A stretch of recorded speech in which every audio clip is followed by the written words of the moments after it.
Hey guys, welcome back. I'm so excited that you are joining me for another video. I think you're really gonna like this video because I think it's something that most people need practice with and need more information on. That way they can start implementing this in their life, and that is how to set boundaries with people. This is something that's really important, and it's important in every aspect of our life, whether that's in romantic partner, intimate relationship, friendship, business, anything. We have to know how to be able to stand up for ourselves, enforce boundaries, know what our standards are, and to be able to help guide people towards how they should be treating us, right? So we teach people how we want to be treated at every moment in time by what we tolerate. So by setting boundaries is letting people know what we will tolerate, what we won't tolerate, and what happens if they continue to break those boundaries or cross those lines that for us are disrespectful.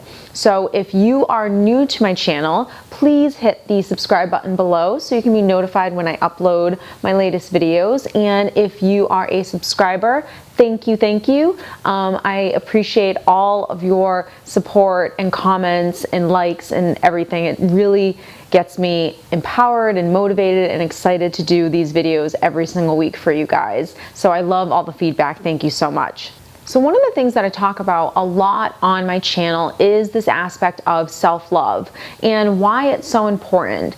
You know, if we don't know how to love ourselves, if we don't know how to take care of ourselves, motivate ourselves, stand up for ourselves, then we're always going to attract people into our lives that will take advantage of us, that will manipulate us, that will hurt us. We'll always allow people to just dictate how they want to behave and treat us because we don't have any standards or boundaries, and we aren't really loving ourselves. So when we really love ourselves, we show people how we want to be treated. We take care of ourselves day in and day out. We have healthy and positive self-talk that helps motivate us towards whatever it is that we're trying to achieve in life, or just to be happy and fulfilled in life and be content with where we are, no matter what stage of life we're in. I know one of the things recently that I've been getting a lot of, either on Instagram, if I'm posting something, or a comment on a video, on Facebook, anything like that, is boundaries. You know, how to set boundaries, how to enforce boundaries.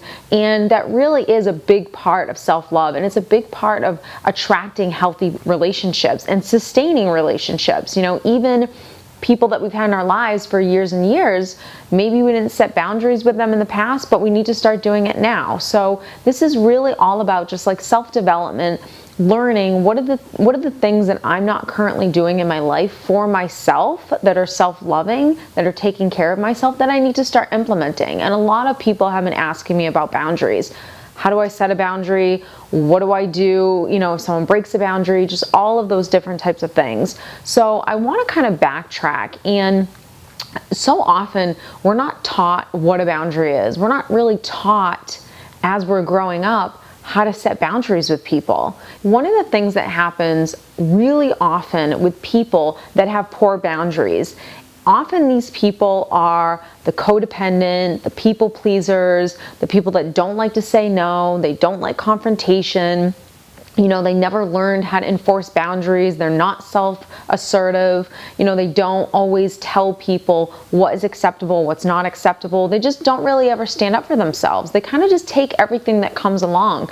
And a lot of us are guilty of that. I know I was guilty of that for years and years, where it wasn't that I was even aware that I wasn't doing something. I wasn't even aware that I wasn't setting boundaries. I wasn't aware that I was missing this part of my life that I needed to really take charge of and start loving myself, right? I didn't know what any of that stuff meant. I didn't know what it looked like. And it wasn't until I had a couple of, you know, really painful experiences in my life with people that it kind of just woke me up. And I was like, wow, I never really enforced boundaries with people. I never really was taught what that was. I always feared confrontation.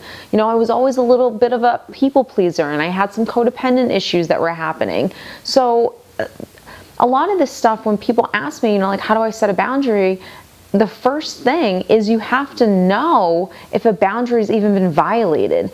And half of the time, I know for me, I didn't even know that a boundary was being violated. I kind of just overlooked a lot of things, and I let people say certain things and do certain things that were unacceptable, and I kind of knew they were unacceptable, but I didn't know how to handle the situation, and I always made excuses for other people. Again, I didn't enforce that boundary, and even if they kind of, tossed and broke that boundary, I didn't know what to do at that point. I felt like cutting people out of my life was harsh. I was like, oh, we don't really need to go there, like we're all human and stuff like that. But the reality is some people are not meant to be in your life, and that's okay. And I think that's something that I struggled with for a very long time.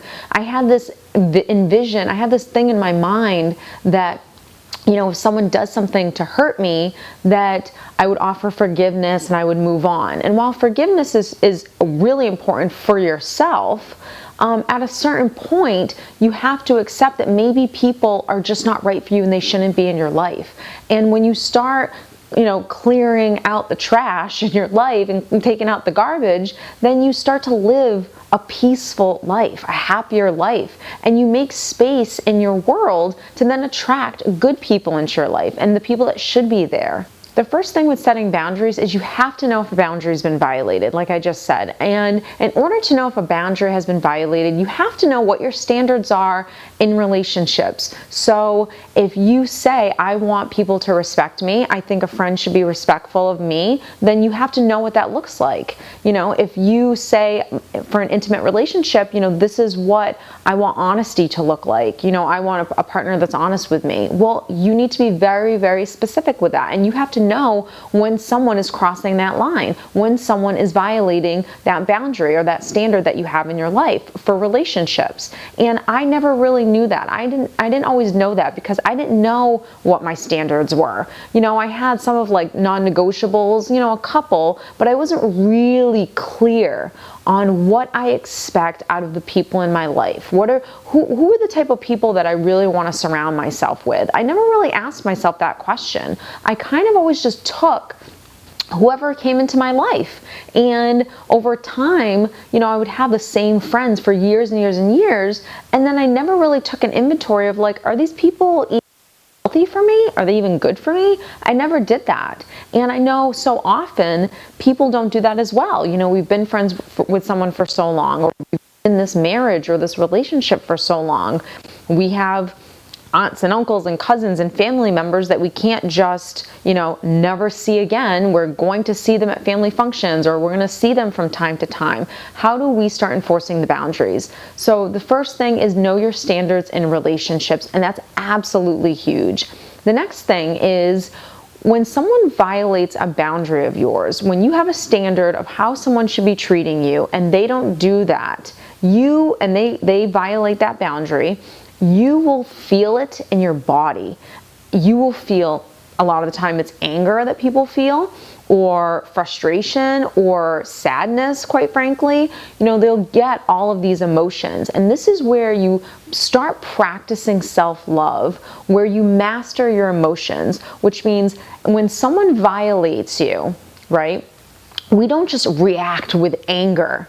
We come from a calm place and we tell people what is acceptable and what's not acceptable. And this is something that when I finally got this, it changed my life, because so often I would come from this ego place of, you just did something that hurt me, or you did something that bothered me, and you did this, and I would come from this anger. I would come from this angry place instead of just being very calm and self-loving to tell someone, excuse me, what you just did was unacceptable and I will not tolerate it. For me, this was huge. When I stopped reacting to every little thing that someone did that I felt was a violation of a boundary or disrespectful to me, I stopped that type of reacting to people, and I came from a very self-loving place, which is actually very calm.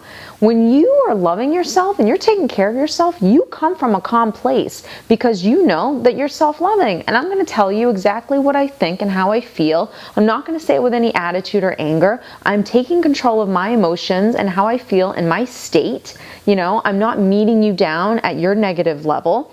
I'm just staying at the vibration that I am. And I'm telling you matter-of-factly what I think and how I feel. That is a really, really empowering place. And I'll tell you, when you can start coming from that place, you will not be in as many arguments as you probably once were, because you're not getting that other person riled up, people will actually begin respecting you a little bit more because you're not coming from that anger place. You're saying something with confidence, with self-esteem, and you're being self-loving, and people react positively to that. And if they don't, then they don't. That's okay. They can continue to get angry because we're staying in the state that we're in, which is just a confident, self-loving place of telling someone what we think and how we feel and what's going to happen if a boundary continues to get violated. So once you know what your standards are and you begin to start recognizing when a boundary has been violated, now you have to determine, well, what do you want to do about it? How are we going to basically state what our boundaries are to people?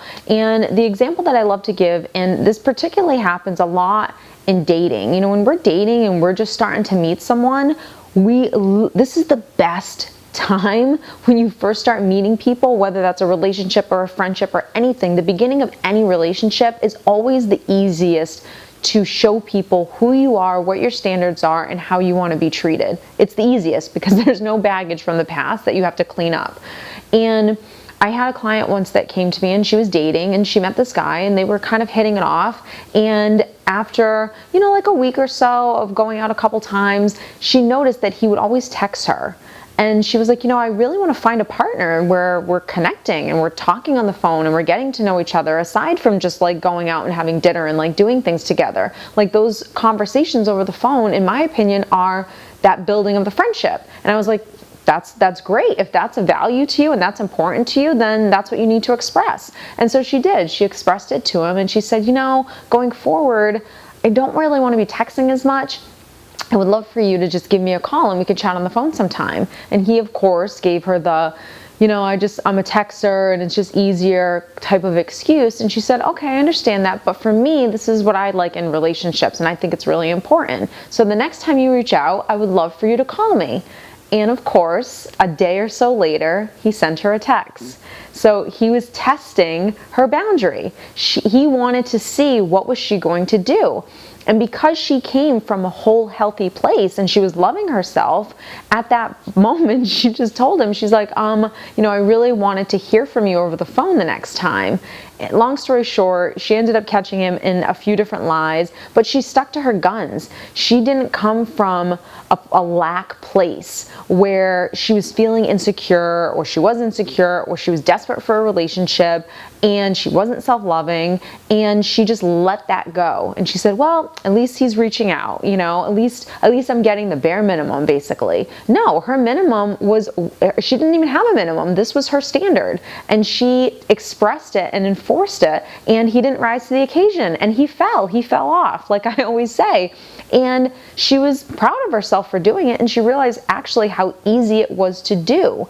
And because she was so confident in herself, and she knew that she deserved a great partner, she didn't think she was losing anything.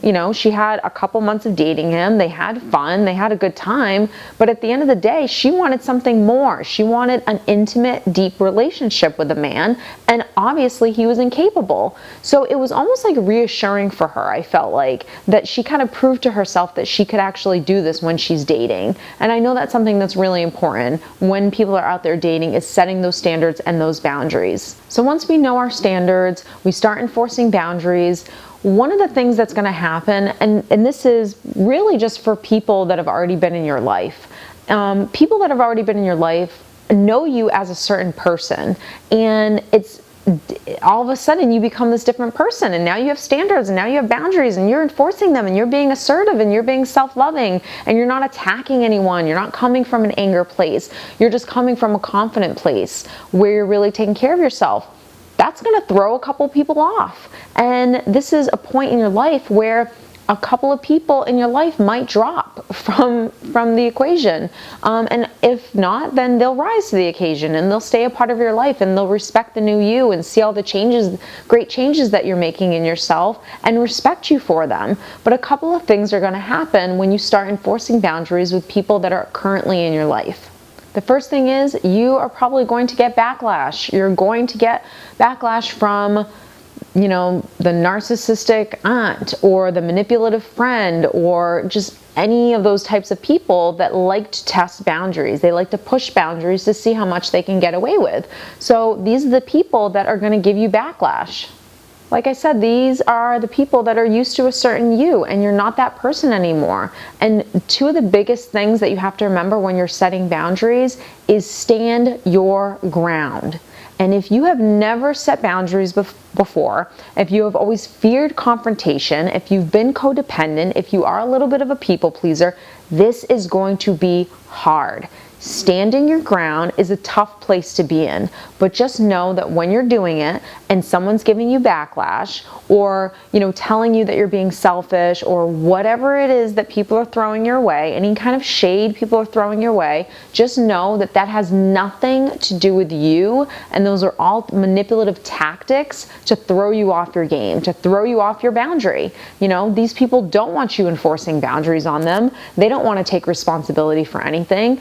And they don't probably like this new you, that's come to the surface, but this person's here to stay. The next thing is don't feel guilty. Again, this is another tactic that people are probably going to throw your way to, throw you off your game of being this empowered, self-assertive, confident, self-loving person, but don't feel guilty. Don't feel guilty for saying no. Don't feel guilty for setting a boundary. If someone thinks that you're being cranky or too assertive or aggressive or negative, or, if you're saying no and someone doesn't like it, that has nothing to do with you. That's their problem and it has nothing to do with you. You are saying no, or you're enforcing a boundary and you're telling someone what's acceptable and not acceptable behavior because you finally love yourself and you know how to set boundaries with people and you know how to enforce them. And all of this that someone is doing is just to test you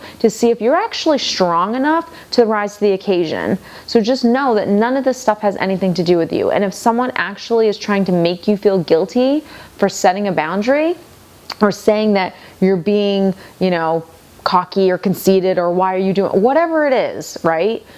Just that has nothing to do with you. I know for me, I was like, oh, this feels amazing when I finally realized that everything that people were trying to throw my way had nothing at all to do with me. I always took everything on. I believed what everyone had to say. And when I started learning how to really love myself and I started enforcing boundaries, I was okay with the fact that some people aren't going to want to rise to the occasion. They're not going to respect my boundaries and how I feel and what I think. And that's okay, because what will happen is those people will drop and you'll invite new people into your world that are at your same level. So I hope this has helped all of you guys out there. If you like this video, don't forget to give it a thumbs up. Don't forget to leave any comments or questions in the comment section below, and don't forget to hit subscribe, and I will see you in my next video. Bye.